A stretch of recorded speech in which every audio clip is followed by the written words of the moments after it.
Hello and welcome to Distance learning. Hey now, week, I don't even know, 7. This week we're going to go hit the pen tool, which is amazing, and will make your life much better, except you won't want to use it because everybody's always so fucking obstinate about it. Even though I'm like, hey, it won't be faster, and you're like, no, it's not going to be faster, I don't want to do it, it's hard, and then it's like 5 hours later with a fucking brush, and you're just like, wow, this looks terrible. I'm like, yeah, maybe you should use the pen tool, huh? But maybe that won't happen. Maybe everybody will be like, yay, pen tool. I guess we'll see. Let's find out together. So let's go ahead and dive into what we got going on this week. Let's open up our Photoshops. And what I would like to do with Photoshop is that I would like to go ahead and bring in some files, right? And they're files, let me just cover up all that garbage back there. They're files that are not, I don't have them in Lightroom. You may have brought them into Lightroom. If you have them in Lightroom, that's awesome. You can bring them in as a stack via Lightroom. If you don't, you can bring them in as a stack right here. So why don't we go ahead and do that? So here I am in the Magic Photoshop. I'm going to come up here to the top, to the File menu, and I'm going to say File, Scripts, Load Files in a Stack. And you may remember we did something like this when well, if you're in my 153 class, we did 153. I think we may have done this with the heads, the Garibaldi heads that we were bringing in. I don't really remember. But if we haven't done it already, we're going to do it now. So I'm going to browse for some files. And now it's the part where I try to remember where I put those files. 172, week 7, that seems like a great place. Week 7 sample files, gosh, that seems good too. Let's look in here. Hey, there, my friends, there they are. So I'm going to grab these 3 files. There's a setting of some sort, dead end street setting, mailbox, and white backdrop. And I'm going to go ahead and say open. It's going to list them all right here. There are a couple of options down below that we do not want to click. Don't click them. One is attempt to automatically align, and they're totally different pictures, so you can't align them. Doesn't work. And then below that it says create smart object after loading layers, and I don't want a smart object out of this shit. Like, no. All right, hit OK. So what this is going to do, Photoshop will bring in our files and put them all as layers in one file. So that's awesome. Here we have this brand new file. And if I look at my layers right here, you can see that it has 3 layers in there, and that very kindly it has named each of the layers with the name of the file. So that's perfect. We know exactly where they are, what they are. Awesome sauce. What we would like to end up with is an image where the mailbox is sticking out of the brass thing with this backdrop behind it. Now I can share with you the example of what that's going to look like. I'm going to do it using post-production. So here it is. Wow, that was great. How are we going to get there? Obviously, we want to put that dead end street at the bottom of our stack, right? It's behind everything else. I'm actually also going to hide it just so I don't screw it up at all. And first off, I'm going to get rid of this white backdrop in the brass thing because we know how to do that. So we're going to do that using our friend, the magic wand that we used last time. Right, pretty straightforward. Grab the magic wand, right, W on the keyboard, make sure, go down there and grab it right there. We can control the tolerance, right, so more tolerance means it selects more stuff, less tolerance selects less stuff.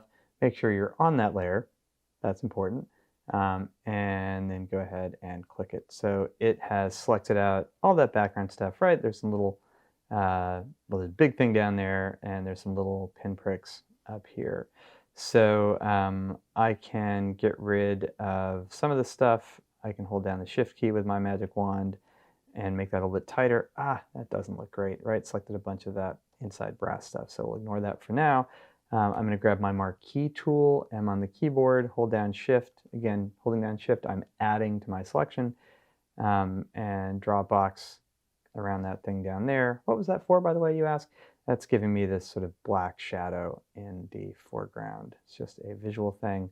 And then we've got these little pinpricks up here. I can marquee tool out some of them, but then remember I'm going to go in and do that expand contract. So I'm going to say expand 5 pixels, and come back here and say select modify contract. I don't know, let's go 4 pixels.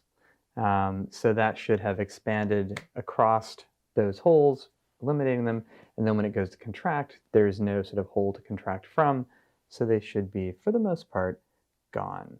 I'll come down here and look at the bottom. That's not great. Ways to fix that, right? I can go into quick mask mode down here, click on that, grab my brush, right? Want to have big old flow, want to have relatively hard edge,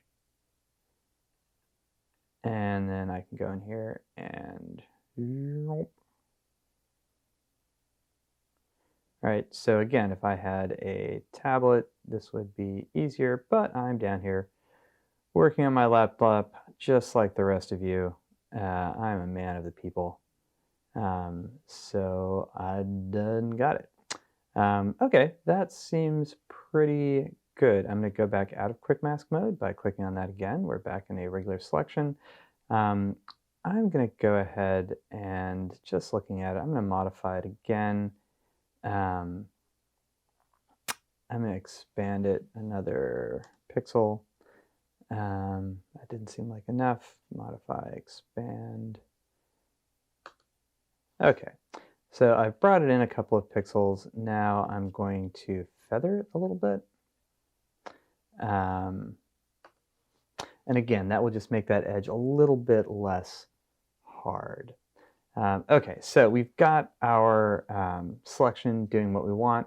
What we want to do then is to go in and hit that Japanese flag right there, and we can create a layer mask for it. Now, if you're thinking ahead, you may be thinking, Brad, I think if I do that, I'm going to select the inverse of what I really want. Let's check.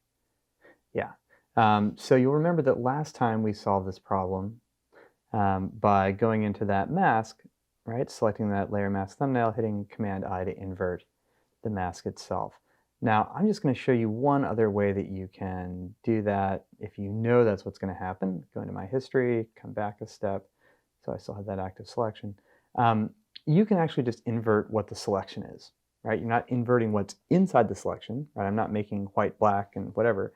I am taking that selection and saying, no, no, no, don't select that, select everything else instead. So I can do that by hitting Command-Shift-I on my keyboard, and now only that brass thing is selected rather than everything around the brass thing. I can tell that because if I look at the edge of my file, there are no marching ants. This is what we had before, right? Marching ants there. So I'm selecting all of that space around it. That sort of shape in the middle is a hole, right? Command-Shift-I, invert the selection. Now that shape in the middle is the selection. Everything around it is not part of the selection. So now when I hit the Japanese flag, boom, there we go. Is one way better or more effective? I don't think so. I'm just telling you about it now so that if you find yourself annoyed by like making 5 masks in a row and having to invert them afterwards every single time, you can go ahead and invert the selection. Okay, so that looks pretty good. You know, something I'm going to do just to test it out, I'm going to make a new blank layer, put it down at the bottom of everything, and I'm going to fill it with, I don't know, black paint.